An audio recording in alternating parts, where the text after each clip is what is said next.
fois-ci d'avoir avec moi son Excellence l'ambassadeur Ali Drouish, qui est le chef donc de la délégation permanente de l'Union africaine au Caire.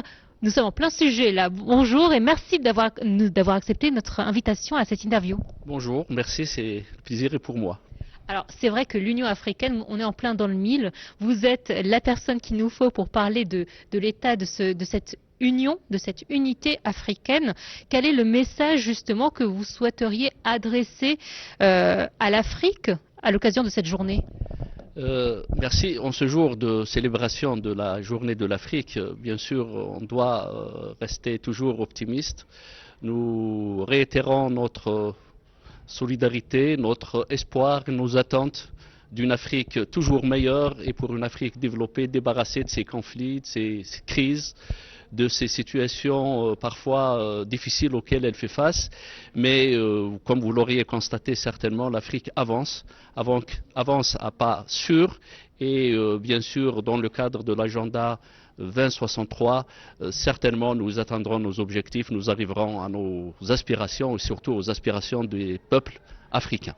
Alors, au-delà de votre rôle aujourd'hui, vous avez voyagé et vous avez représenté l'Algérie à travers différents pays, en Afrique particulièrement.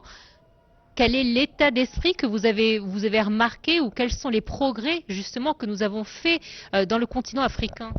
C'est vrai, j'ai voyagé à travers les pays africains, d'abord en ma qualité de diplomate algérien, d'ambassadeur de l'Algérie, mais actuellement également en qualité de représentant de la Commission de l'Union africaine. Permettez-moi de dire que j'ai constaté des progrès sans aucune démagogie, que des progrès tangibles sont réalisés et les conditions de vie des populations s'améliorent de jour en jour, d'année en année. Et des pays se sont complètement transformés en termes d'infrastructures. Bien sûr, il reste encore des poches de difficultés, des poches de pauvreté, des poches de crise, mais l'Afrique avance, comme je l'ai dit, à pas sûr.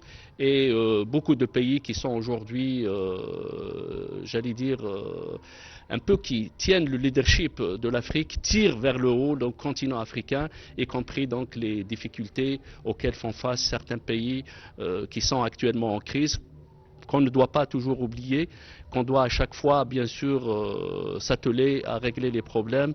Je vise cela en parlant notamment de la crise au Soudan, de la crise au Sahel, la crise notamment de phénomènes terroristes auxquels les pays du Sahel font face, la crise au Soudan et même dans d'autres pays qui sont confrontés à des crises, mais dont l'Union africaine joue un rôle majeur dans la résolution de ces crises, dans le cadre notamment de la nouvelle stratégie.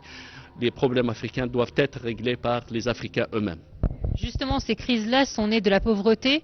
Le continent africain possède un des taux les plus élevés en termes de pauvreté, mais nous avons foi en cette jeunesse une jeunesse montante, plus éduquée, mieux formée, mieux informée. Est-ce qu'on mise tout aujourd'hui sur cette jeunesse justement pour un avenir meilleur pour l'Afrique?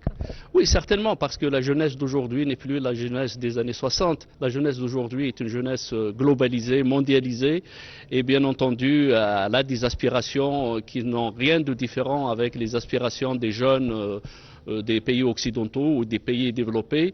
Donc, bien entendu, cette jeunesse, c'est un capital, est un potentiel immense dont les pays africains devraient tirer profit. Et bien entendu, comme nous l'avons à maintes reprises signalé, une jeunesse qui représente 70% de la population africaine et quasiment dans les mêmes proportions dans tous les pays africains, c'est une jeunesse qui doit être associée d'abord à la vie associative, associée à la vie économique, mais également à la vie politique, parce que l'avenir doit se construire avec cette jeunesse et je suis complètement optimiste pour que cette jeunesse, justement, fasse elle-même son avenir. Alors, je vais rebondir sur ce que vous étiez en train de dire. Cette jeunesse, malgré tout, est descendante de ceux qui ont dit non à la colonisation. Donc il y a un petit peu de nationalisme en eux et une volonté de marquer les esprits et de refuser ce que leurs aïeux peut-être ont subi.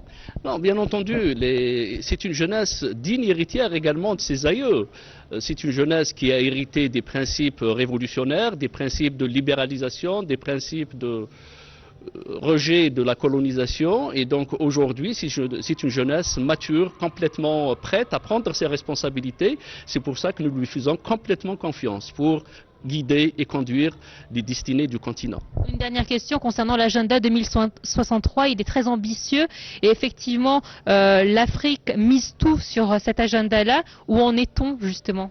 L'agenda 2063 c'est un objectif, ce sont des objectifs, un certain nombre d'objectifs de développement au plan économique, au plan social, au plan économique, au plan sécuritaire, mais également au plan surtout de la gouvernance de l'Afrique de façon générale. Des évaluations périodiques se font, d'ailleurs nous sommes à la première décennie d'évaluation de cet agenda 2063. Les résultats sont là, ils sont peut-être pas complètement atteints, mais ils sont encourageants pour que ces objectifs soient atteints à l'échéance 2063 comme fixé par les décideurs du continent. Votre Excellence, merci infiniment et je vous souhaite du courage et beaucoup de succès dans votre mission. C'est moi qui vous remercie, ça a été un plaisir pour moi. Merci beaucoup.